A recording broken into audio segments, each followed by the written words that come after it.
Well, good morning, everybody. This is Silver Stacker in Training, and I'm bringing you once again another video. I hope it's not too long. First, I want to remind everybody about Lifecoin Q&A. It's every Monday night. Starts around 7:30 Central Time, and it's such a great community. And no, this is not advertising. I just want to encourage people like myself who were looking for ways to identify coins with errors and what type of errors there were. And it was a lot harder than I anticipated it being. I also wanted to show everybody this new book I received. It's called Mint Errors to Die For. I actually watched the video on this is the third edition. I believe it was the second edition.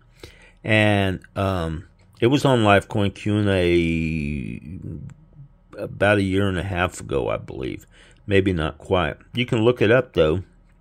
And it's just such a fantastic book if you're learning to identify the different types of errors that come from the mint and what errors aren't mint errors happened after they left the mint, and whether they're plagiate errors or they were in the actually stamping process, or were they something wrong with the dies, or it's just a great book, and I'm going to get into it a little further here in just a second. But first, I did want to show you, you see those three silver gold pieces down at the end there of the book. They're from the East India Company in London. And let me kind of zoom into them over there. The one on the left, it's called the Constancy, and the one on the right is called Truth. And that's what these were named after, and they're supposed to be the virtues of the Queen Elizabeth. And then in the middle is one called the Fairy Queen, and that was a book. There was a book written by Edmund Spencer. Let me see if I can get a little closer to that. And as part of the story, it's the Unas and the Lions, and this is supposed to depict that. And that is 24 karat gold on top of the silver there, lining and bringing out the golden images there on the face, or the obverse of the coin. And now here's a close-up. This one is called Truth, and this one's called Constancy. And they're just wonderful coins. I also wanted to point out back here is the Stagecoach Silver. This is the one that Silverstruck sent me a couple weeks ago. I'm actually going to lay out. I like to put different rounds out and look at them throughout the day and things. And I'm going to put out my Western series probably in about a week, and I'm going to add this to it. It's a really nice coin. I was hoping to show more of it last time, but because I wasn't feeling very well, I kind of rushed through that. And I apologize, especially to Silverstruck, because it just didn't articulate, I don't believe, the appreciation I have for that coin he sent me. A wonderful guy. You go to his channel, Silverstruck, and he's just really into the bars, especially the vintage bars, and so I hope you get a chance. It's in the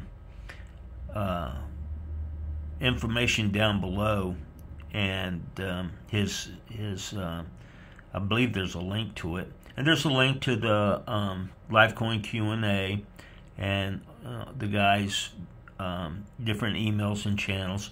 These other ones I've received probably maybe even a couple years ago. The Zodiac. That one acted. This one's not the Zodiac, but it is one of the English rounds that I've received. And one thing about this large one here, that's a 2-ounce round, by the way. I failed to mention that. But you can see the beauty in each of these. And it's fun to have them put back out again. You know, it's just so much fun doing this stuff.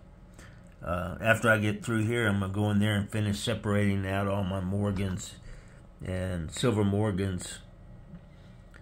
I enjoy those as well. And so I'm going to pause this just for a second. And then what I'm going to do is go through this book just a little bit to show you what it's all about. And again, I want to thank Joe Cronin for sending me this signed copy. It will get a lot of use, I promise you. So stay with me just for a minute here. Okay, so this book is new, and it is harder to keep it open, so I have someone holding the camera for me, and so I can kind of hold down on this. This is chapter 3 of the book, Planchet Issues and Errors. And I come to this because I'm actually just identify some stuff that is in this chapter. And like these dollars right here, the Sacagawea dollars, I have a couple of them that are almost a chocolate color, evenly toned. And I believe that is an error with the annealing process. But you can see right here some of the different types of errors that they have, usually in the annealing process. This is environmental damage here. That's what you would find finding coins underground and things. This is one that comes from the annealed processing, where it was improperly heated. If I understand it right, I think it got too hot, allowing the copper to come up as well. And so as you look through this, I'm going to open it up to some that I've identified. Right here, I have a coin that looks almost exactly like this Kennedy does right here. In fact, it too is a Kennedy.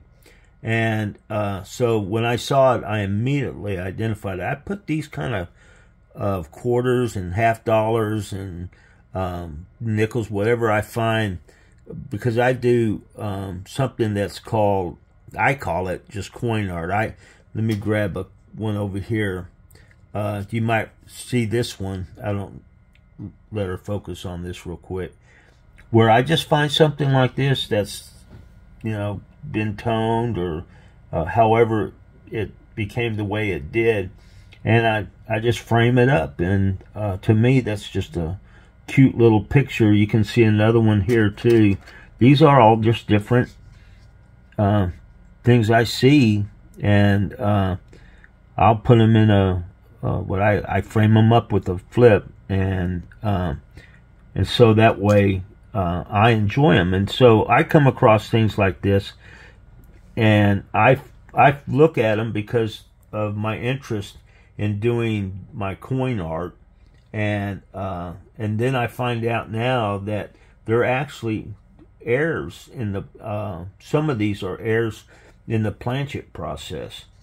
And so that's just an example of some of the ones that I really enjoy. And you can see these here too, were improper alloy, normal coins versus the ones that are not done properly. And so it's the bottom line is it's easier to go in here and read what the information is about these types of coins. But when you can see it, I'm that type of person, I'm visual. When you can see it, then you can actually begin to understand what they are looking for when they're talking about errors and the different types of errors on coins. And there's all kinds of different errors in the book. You can see here, you know, the roller marks. A lot of people mistake them for woodies. And I personally, now I've gotten to where I buy a lot of the slab coins, and so it's already graded. It tells me what the problem is, or if there is a problem. I just find them to be, to me, they don't seem to be very costly, at least when they're not an expensive type of error or problem. And you know, it may just be the date that makes it more expensive.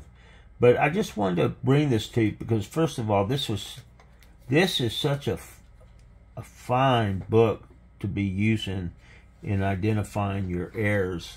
And but to have the author sign it and send it to you puts it at a whole different level. And so I really appreciate, can't say enough about Livecoin Q&A, and I really appreciate Joseph sending this to me. And I appreciate those of you that have watched it this far. And I just want to say I hope everybody has a great day, and we'll see you tomorrow.